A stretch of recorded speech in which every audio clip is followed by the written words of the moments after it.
మేషము వారికి ఈ పంచగ్రహ కూటమి గ్రహణము మరియు అమావాస్యతో కూడుకున్నటువంటి ఈ పక్షం ఏదైతే ఉందో ఈ పక్ష ఫలితాల్లో మీకు గ్రహస్థితి కనుక చూసుకుంటే మీ యొక్క రాశి నుంచి 11వ స్థానంలో జరుగుతుంది. సో మీకు గ్రహణ ప్రభావం ఎక్కడ కూడా నెగటివ్ అయితే ఉండదు. 12లో శని, 6వ స్థానంలో కేతువు, 3లో గురువు ఉన్నందుకు మరియు అదేవిధంగా చంద్రుడు ఈ పక్షంలో ఒక 6 రాసులు కదులుతాడు. కాబట్టి ఈ యొక్క అంశాలు చెప్తుంది నేనైనప్పటికీ చెప్పిస్తుంది సాక్షాత్ లలిత అమ్మవారిగా భావిస్తూ ఆ అమ్మవారి యొక్క అనుగ్రహం కూడా మీకు పరిపూర్ణంగా కలగాలని మనస్ఫూర్తిగా కోరుకుంటూ ఇక్కడ మీకు ఎప్పుడైతే ఏకాదశంలో అధిక గ్రహాలు ఉన్నాయో ఆ గ్రహాల మూలంగా అన్ని రకాల లాభాలు అయితే కలుగుతాయి, అందులో ఎటువంటి సందేహం లేదు. అదే కాకుండా ఈ గ్రహణం 11వ స్థానంలో పట్టడం కూడా మంచిదే. అయితే మనకి ఇక్కడ ఇండియాలో లేదు గ్రహణం, డోంట్ వరీ, ఏం టెన్షన్ ఏం పడకండి, బయట ఉంది. ఇక్కడ మరి ఈ 11వ స్థానంలో ఇన్ని గ్రహాలు కలిసి ఉన్నప్పుడు అంటే చంద్రుడు వెళ్ళి కనెక్ట్ అవుతున్నాడు, అమావాస్య యోగంలో ఉంటున్నాడు, అండ్ బుధుడు ఉంటున్నాడు, ఇట్లా కొన్ని గ్రహాలు ఆ భావాధిపతులు ఉన్నప్పుడు దాని మీద కూడా కొంత జాగ్రత్తలు కూడా తీసుకోవాలి. ఏమిటవి అంటే, ఒకటి ప్రాపర్టీ వైజ్గా కొనుగోలు చేసేటప్పుడు కాస్త చూసుకొని కొనుగోలు చేయాలి. అప్పులు తీసుకుంటున్నాం, అప్పులు ఇస్తున్నాం, లేకపోతే ఒక ప్రాపర్టీ పెట్టుకొని అటువంటి విషయాల్లో కూడా కాస్త జాగ్రత్తగా ఉండాలి, గుర్తుపెట్టుకోండి. అలాగే మరొక విషయం ఏంటంటే, దీంతోపాటు మీరు ఏదైనా లాంగ్ జర్నీ చేస్తున్నారు, ఎక్కడికైనా వెళ్తున్నారు, లేదా హైయర్ ఎడ్యుకేషన్ రిలేటెడ్ సంబంధించినటువంటి విషయాలలో కొంత జాగ్రత్త పడుతూ ఉండాలి. కాకపోతే మీకు ఫైనాన్షియల్గాను, అదేవిధంగా కొన్నిసార్లు వివాహ సంబంధించిన ప్రయత్నాలు చేస్తూ ఉంటారు, వివాహ సంబంధించిన ప్రయత్నాలకి చాలా అనుకూలంగా ఉంది చెప్పాలంటే. దాని గురించి ఎటువంటి టెన్షన్ పడాల్సిన అవసరం లేదు. అయితే ఇక్కడ ఈ గ్రహణం అనేటువంటిది మనకు లేదు కాబట్టి ఇండియాలో ఉండేవాళ్ళు ఎటువంటి పరిహారాలు కానీ ఏమీ చేయాల్సిన అవసరం లేదు. కాకపోతే మీకు గ్రహణ సమయంలో, గ్రహణం రోజు మీరు ఏదైనా జపం చేసుకోవాలనుకుంటున్నాము పలానా అనుకుంటే మీ రాశిరీత్యా గణపతి యొక్క జపం చేసుకోవచ్చు, గణపతి నామాన్ని లేదా సూర్యుడిని. పంచమాధిపతి మీకు రవి అవుతున్నాడు కాబట్టి. అలాగే మీరు కాస్త ఈ 17, 18, 19 ఈ 3 రోజులు కంటిన్యూస్గా పంచగ్రహ కూటమి ఉంటూ దాని తర్వాత మళ్ళీ 22వ తేదీ నుంచి కుజుడు వచ్చి చేరుతున్నాడు, చంద్రుడు మారిపోయినా కూడా. సో ఆల్మోస్ట్ మీకు ఈ పక్షం మొత్తం కూడా పంచగ్రహ కూటమితో నడుస్తూ ఉంటుంది. అయితే ఇక్కడ 12వ స్థానంలో శని వస్తున్నందుకు ఎప్పుడు మీకు దాదాపు 20వ తేదీ నుంచి 12వ స్థానంలో ఉంటాడు. కాబట్టి ఆ 20, 21 తేదీలు మీరు ఏదైనా ఇన్వెస్ట్మెంట్ చేసేటప్పుడు చాలా జాగ్రత్తగా ఉండాలి. అంటే ఇన్వెస్ట్మెంట్స్ చేయడం వల్ల మోసపోవడం జరుగుతుంది. కాబట్టి ఈ విషయంలో జాగ్రత్త తీసుకోండి. నిత్యము దేవతారాధన, గణపతి ఆరాధన చేయండి, సూర్య నమస్కారాలు చేసుకోండి, అది హృదయం చదవండి, అన్ని విధాలా మీకు బాగుంటుంది.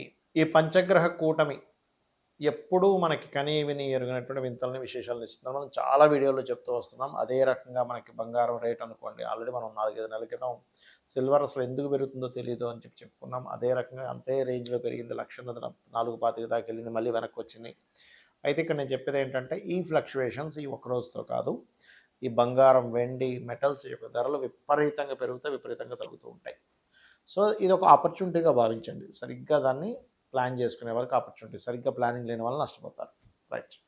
షేర్ మార్కెట్ క్రాష్ అవుద్దని కూడా చెప్పుకున్నాం, అది జరిగింది. అయితే ఇక్కడ ఏంటంటే మనం చెప్తున్నా చెప్పిస్తుందంతా అమ్మవారు, మనం ఏదో గొప్ప అని లేదు, మహర్షులు అందించినటువంటి అదొక శాస్త్రం, దాన్ని మనం అధ్యయనం చేయడం వల్ల చెప్పగలుగుతున్నాం, అంతేగాని మహర్షులు గొప్పతనం ఇదంతా కూడా. అయితే ఇక్కడ ఈ పంచగ్రహ కూటమితో ఉండేటువంటి సిచ్యువేషన్స్ అంటే ఎప్పుడు మనకి ఒక్కసారి వస్తుందండి, 2 ఇయర్స్కి ఒకసారి, 3 ఇయర్స్కి ఒకసారి వస్తుంది పంచగ్రహ కూటమి. కానీ ఈసారి సంవత్సరంలో 3 సార్లు రాబోతుంది. ఆల్రెడీ మనకు లాస్ట్ మంత్ వచ్చేసింది జనవరిలో, ఇప్పుడు మరలా మనకి 17వ తేదీ నుంచి దాదాపు మంత్ ఎండింగ్ వరకు ఉంటుంది. కాబట్టి ఈ పంచగ్రహ కూటమి కోసం మనం లాస్ట్ టైం చండీ హోమం హైదరాబాద్లో ఫ్రీగా చేయించాం అందరికీ, అప్పుడే ప్రకటించాము. నెక్స్ట్ టైం పుణ్యక్షేత్రంలో, మంచి క్షేత్రంలో, మంచి శక్తిపీఠంలో చేస్తామని కామాఖ్య ఆలయంలో, కామాఖ్య అక్కడ ఏదైతే ప్రదేశం ఉందో అక్కడ మనం ఈసారి చేయబోతున్నాం. 17వ తేదీ, 18వ తేదీ, 19వ తేదీ. 17వ తేదీ ఏమో గణపతి మరియు లలిత హోమం, 18వ తేదీ నవగ్రహ హోమము, 19వ తేదీ చండీ హోమం జరుగుతుంది. ఎవరైనా ఆ పూజలో పార్టిసిపేట్ చేయాలనుకునేటువంటి వారు ఈ కిందనిచ్చేటువంటి నెంబర్లకి మీరు మీ యొక్క డేట్ ఆఫ్ బర్త్, మీ యొక్క పేరు, గోత్రము, మీ అడ్రస్ పంపించాలి. ఎందుకంటే అడ్రస్ దేనికి అంటే పూజ అయిపోయిన తర్వాత, హోమం అయిపోయిన తర్వాత ఒక రుద్రాక్ష, కుంకుమ మరియు అదేవిధంగా చూసుకున్నట్లయితే అక్షింతలు, హోమ భస్మాన్ని మీకు పంపించడం జరుగుతుంది. బట్ విదేశాల్లో ఉండే వాళ్ళు మాత్రం కాస్త ట్రాన్స్పోర్ట్ ఛార్జెస్ కూడా ఎక్స్ట్రా పే చేయాల్సి వస్తుంది, ఎందుకంటే అది చాలా కాస్ట్లీ అవుతుంది కాబట్టి. సో అది ఇక మీరు ఈ పంచగ్రహ కూటమి ఎప్పుడైతే ఏర్పడుతుందో దీనివల్ల ఇది వాయుతత్వ రాశుల్లో ఏర్పడుతుంది కాబట్టి వాయు సంబంధమైనటువంటి ఇబ్బందులు వస్తాయి అని మనం చాలా రోజుల నుంచి చెప్తూ వస్తున్నాం. ఇది పంచగ్రహ కూటమి దగ్గర అవుతున్న కొద్దీ దీని ప్రభావం ఎక్కువగా ఉంటుంది. అందుకే మనం లాస్ట్ టైం వాయు సంబంధమైన ఇబ్బంది అంటే ఫ్లైట్లో ప్రయాణం చేసే వాళ్ళది జాగ్రత్తగా ఉండాలని చెప్పుకున్నాం, మన ఛానల్లో ఉంటుంది కూడా అది. సో అందుకే మనకి ఆ మధ్య చూడండి ఎన్నో ఫ్లైట్లు ఆగిపోవడం ఇవన్నీ కూడా జరిగాయి. కాబట్టి ఇక్కడ ఏంటంటే ఎయిర్ పొల్యూషన్, విషవాయువులు, ఊపిరి తీసుకునేటువంటి విషయంలో కొన్ని ఇబ్బందులు, కొన్ని వైరస్లు, ఇటువంటివన్నీ కూడా రావడానికి ఈ పంచగ్రహ కూటమి ప్రభావం చూపిస్తుంది. కాబట్టి ఈ యొక్క విషయంలో చాలా చాలా చాలా కేర్గా ఉండాలి. అంటే ఎక్కడైనా కొంచెం ఇక్కడ ఎయిర్ బాగాలేదంట, కొంచెం వస్తున్నాయన్నప్పుడు కొంచెం మాస్క్స్ పెట్టుకొని తిరగడము ఇలాంటివి చేస్తూ ఉండండి. అదీ కాకుండా కొంచెం బ్రీతింగ్ టెక్నిక్స్ కొన్ని ఉంటాయి, ప్రాణాయామం కావచ్చు, భస్తిక ప్రాణాయామం కావచ్చు, లేకపోతే కపాల్భాతి కావచ్చు, ఇటువంటివన్నీ కూడా కాస్త చేస్తూ ఉండండి. దీనివల్ల ఏమవుతుందంటే మీకు ఆరోగ్యంగా ఉంటారు. లోపల ఏదైనా ఒక ఇన్ఫెక్షన్స్ లాంటివి లోపలికి వెళ్ళినా కూడా మీరు చేసేటువంటి ప్రాణాయామాల వల్ల మీకు అది బయటికి వెళ్ళిపోతుంది. మీరు చేసే ఆ ప్రాక్టీస్ వల్ల ఆరోగ్యమే మహాభాగ్యం కదా. మనం ఎంత సంపాదించినా, ఎంత చదువుకున్నా, లేకపోతే మనకి ఎన్ని ఆస్తులున్నా ఆరోగ్యం కనుక లేకపోతే ఇవన్నీ కూడా వేస్ట్. కాబట్టి దయచేసి ఇవి చేయండి. దీంతో పాటు అందరూ కూడా లలితా సహస్రనామాల్లో ఒక నామం ఉంటుంది హెల్త్ బాగుండడానికి.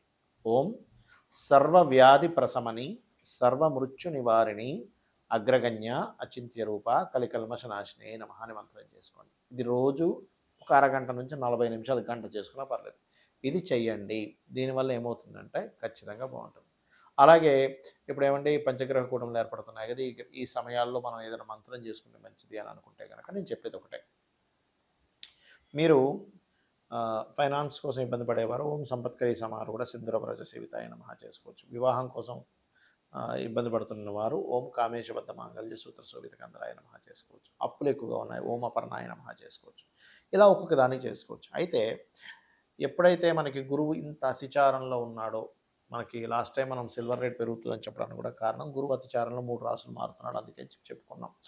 సో అదొకటి. రెండవది ఏమిటి అంటే మీకు మరలా ఇప్పుడు చాలామందికి కన్ఫ్యూజ్ అవుతుంది, బాధపడుతుంది ఏ విషయం అంటే అయ్యో ఏంటి ఇంత పెరిగిపోయిందని కొంతమంది బాధపడితే అయ్యో మళ్ళీ తగ్గిందని బాధపడుతున్నారు. ఎందుకంటే బాగా పెరుగున్నప్పుడు కొన్న వాళ్ళేమో అయ్యో తగ్గిందని బాధపడుతున్నారు, తక్కువగా ఉన్నప్పుడు పెరిగిన వాళ్ళేమో అమ్మాయి మంచి లాభాలు వచ్చాయని ఆనందపడుతున్నారు. ఇక్కడ ఏంటంటే ఒకటే గుర్తుపెట్టుకోండి, మీరు ఈ గోల్డ్ సిల్వర్ మెటల్స్ విషయంలో ఖచ్చితంగా రాబోయే 6 మంత్స్ ఎక్కువ మార్పులు ఉంటాయి. ఇవాళ 10,000 పెరిగిందంటే రేపు మళ్ళీ ఇంకో 10,000 తగ్గుతుంది. ఒక 30,000 పెరిగిందంటే రేపు మళ్ళీ ఒక 20,000 తగ్గుతుంది. అట్లా అది 2-3 రోజుల్లోనే అటు నుంచి ఇటు తిరుగుతూ ఉంటుంది. సో మీరు చాలా ప్లానెడ్గా మీ పర్సనల్ చార్ట్లో అసలు రవి గురువులు బాగుంటే గోల్డ్, చంద్రుడు బాగుంటే సిల్వరు, కుజుడు బాగుంటే ఈ మెటల్స్ ఏది మన కాపర్ ఇట్లాంటి వాటి మీద, అలాగే ల్యాండ్స్ మీద. ఇంకొక విషయం ఏంటంటే ఫ్యూచర్లో చాలా చాలా చాలా రేట్లు పెరగనున్నాయి ల్యాండ్స్వి, మనం అందుకోలేము, అంత రేట్లు పెరగనున్నాయి. కాబట్టి వీలైతే ఇప్పుడు తక్కువ అయిపోయినటువంటి ల్యాండ్స్ కొనండి, ఖచ్చితంగా మీకు బాగుంటుంది. శ్రీమాత్రే నమః.